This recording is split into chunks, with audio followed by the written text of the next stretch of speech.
એમપીમાં નર્મદા શિપ્રામાં પૂર, હિમાચલમાં 73 રસ્તાઓ બંધ, રાજસ્થાનના 4 જિલ્લામાં વરસાદનું રેડ એલર્ટ. મધ્યપ્રદેશમાં છેલ્લા 24 કલાકમાં 21થી વધુ જિલ્લાઓમાં ભારે વરસાદ પડ્યો છે. રાજ્યની 2 મુખ્ય નદીઓમાં પૂર આવ્યું છે. ઉજ્જૈનના ઘણા ઘાટ અને મંદિરો શિપ્રા નદીમાં ડૂબી ગયા છે. હિમાચલ પ્રદેશમાં વરસાદને કારણે 73 રસ્તાઓ બંધ થઈ ગયા છે, જેમાંથી શિમલામાં 35, મંડીમાં 20, કાંગડામાં 9, કુલ્લુમાં 6, કિન્નોરમાં 2 અને ઉના જિલ્લામાં 1 બંધ છે. યુપીના બલિયામાં સરયુ નદીમાં પીપા પુલ ધોવાઈ ગયો છે.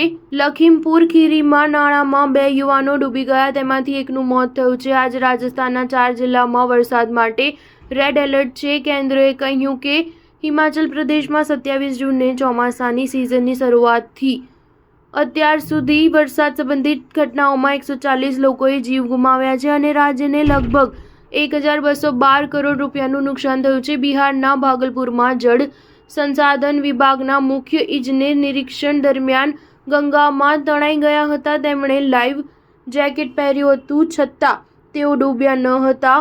એનડીઆરએફની ટીમ પણ તેમની સાથે હતી. તેઓને નદીમાં દોરડું નાખીને બોટમાં પાછા લાવી બચાવી લેવામાં આવ્યા હતા. ત્રિપુરાના મુખ્યમંત્રી માણિક સહાયે શનિવારે કહ્યું કે ભારે વરસાદને કારણે રાજ્યમાં ઓછામાં ઓછા 24 લોકોના મોત થયા છે અને 2 લોકો ગુમ છે. તેમણે કહ્યું કે 19 ઓગસ્ટથી જે પ્રકારનો મુશળધાર વરસાદ પડી રહ્યો છે તે પહેલાં ક્યારેય જોવા મળ્યો નથી. ત્રિપુરાના તમામ 8 જિલ્લા પ્રભાવિત થયા છે. આઈએમડી અનુસાર મહારાષ્ટ્ર અને ગુજરાતમાં કેટલાક સ્થળોએ અત્યંત ભારે વરસાદની સંભાવના છે.